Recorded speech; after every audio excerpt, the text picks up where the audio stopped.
State bank ने आज आदादोशुमार भी जारी किए हैं जो कि करंट अकाउंट खसारे के हैं। सितंबर में करंट अकाउंट खसारे में अगस्त के मुकाबले में कमी आई है। अगस्त में करंट अकाउंट खसारा 1.47 अरब डॉलर था। सितंबर में करंट अकाउंट खसारा 1.11 अरब डॉलर रहा। माहिर मईशत मोहम्मद सुहेल साहब हमारे साथ बोलते। मोहम्मद सुहेल साहब बहुत शुक्रिया। अगर हम देखें तो अगस्त के मुकाबले में सितंबर में करंट अकाउंट खसारे में कमी है, मगर अगर स्पेस से जाता है क्योंकि 3 माह में 3.4 अरब डॉलर है तो हुकूमत का 8 से 9 अरब डॉलर का टारगेट नहीं पूरा हो पाएगा, 12-13 अरब डॉलर पर जा सकता है। बट आपको लगता है कि जो कुछ टाइटनिंग हुकूमत करना चाहती है, रुपया भी गिर रहा है, करंट अकाउंट खसारा टारगेट के अंदर आ सकता है, मामला बेहतर हो सकते हैं?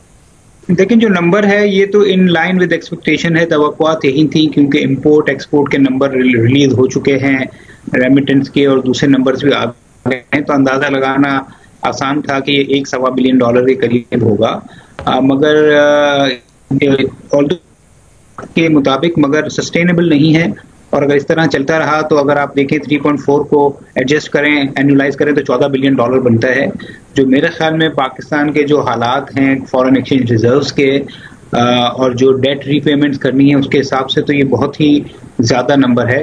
सेंट्रल बैंक जो है 8-9 बिलियन डॉलर फोरकास्ट कर रहा था, तो मेरे ख्याल में कोशिश अभी हुकूमत को ये करनी चाहिए कि इसको कर्टेल किया जाए 10 से 12 बिलियन डॉलर के बीच में। अदरवाइज ये रिजर्व पे और करेंसी पे प्रेशर फिर बढ़ सकता है। और साहब ज़ाहिर है बहुत ज़्यादा मुतज़ाद इतलात आ रही थी, बट अब IMF की तरफ से भी, हुकूमत की तरफ से भी अब ये नज़र आ रहा है कि जो मुज़ाकरात हैं वो मस्बत सिमत में जा रहे हैं और मुमकिन तौर पर पाकिस्तान का अग्रीमेंट हो जाएगा। तो ये समझा जाए कि जो सख्त शराइत थी, बिजली की कीमतों में इजाफा, वो सब हो गया, मगर कुछ सख्त और शराइत पाकिस्तान मानेगा और ये बेहतर है कि IMF के प्रोग्राम में रहे और उनकी शराइत माने, ना कि प्रोग्राम से निकला जाए। नहीं, मानना पड़ेगा। आई थिंक सख्त कंडीशन या जो भी कंडीशन है वो एमिकेबली मान लेनी चाहिए, क्योंकि अगर या तो IMF के ताल्लुकात ख़त्म हो जाते हैं तो वो तो बहुत ही डेंजरस होगा, और अगर IMF के प्रोग्राम में ताख़ीर होती है यानी ये रिव्यू कंप्लीट नहीं हो पाता फिर भी बहुत बड़ा रिस्क होगा। बज़ाहिर लग यही रहा है कि जितनी तवक्कुआत शायद शौकत तरीन साहब को थी कि वो फ्लेक्सिबल होगा और जो कंडीशन उनके जहन में थी, बज़ाहिर लग रहा है कि वो कंडीशन सख्त हैं। ना सिर्फ वो सख्त हैं बल्कि वो शायद चाहेंगे कि एग्जीक्यूटिव बोर्ड की जो IMF की मीटिंग हो उससे पहले कुछ इकदाम लिए जाएं।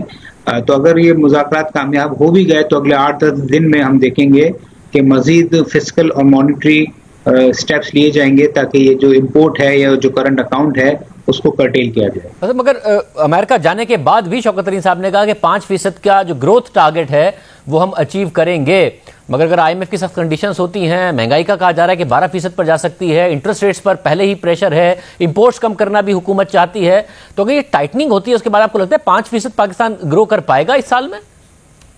नहीं, बिल्कुल कॉम्प्रोमाइज होगा। ऑल्दो हम तो जब बजट था जब भी हम एक्सपेक्ट कर रहे थे कि 5% नहीं होगी 4% होगी, तो ये ग्रोथ मेरे ख्याल में 3 से 4% या 3.5 से 4% भी अगर मेंटेन रह जाए तो बहुत बड़ी बात होगी।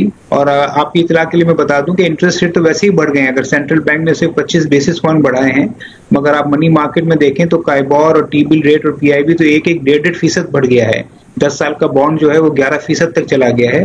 तो जो मार्केट कंडीशन है वो यही समझ रही हैं कि मजीद फिस्कल टाइटनिंग होगी, मजीद मॉनिटरी टाइटनिंग होगी और हुकूमत को मजीद इक़दाम उठाने पड़ेंगे। अच्छा, मगर इस वक्त जो मार्केट में क्या सेंटिमेंट है? मार्केट्स में इस वक्त एक जो स्टेबिलिटी का और ग्रोथ का सेंटिमेंट आया था वो बरकरार है या वो अब जरा मनफी हो गया है?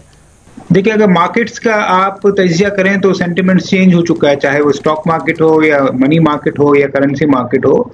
और लोगों ने रियलाइज कर लिया है कि 3 महीने में डिमांड इतनी बढ़ गई और 3 महीने में जो इंटरनेशनल कमोडिटी प्राइसेस है जो हुकूमत के कंट्रोल से बाहर है वो इतनी बढ़ गई हैं कि इसको सस्टेन करना मुश्किल नहीं है। शायद ये भारत और बांग्लादेश तो सस्टेन कर ले क्योंकि वहाँ फॉरेन एक्सचेंज रिजर्व्स बहुत ज़्यादा हैं, मगर हमारे पास जब 3 महीने का फॉरेन एक्सचेंज रिजर्व हो और 12 से 15 बिलियन डॉलर का सालाना डॉलर रीपेमेंट हो तो फिर थोड़ी सी ग्रोथ या थोड़ा सा इंटरनेशनल ऑयल प्राइस और कमोडिटी प्राइस का बढ़ जाना, ये सारे जो है पॉलिसी मेजर्स को इफेक्ट कर देता है।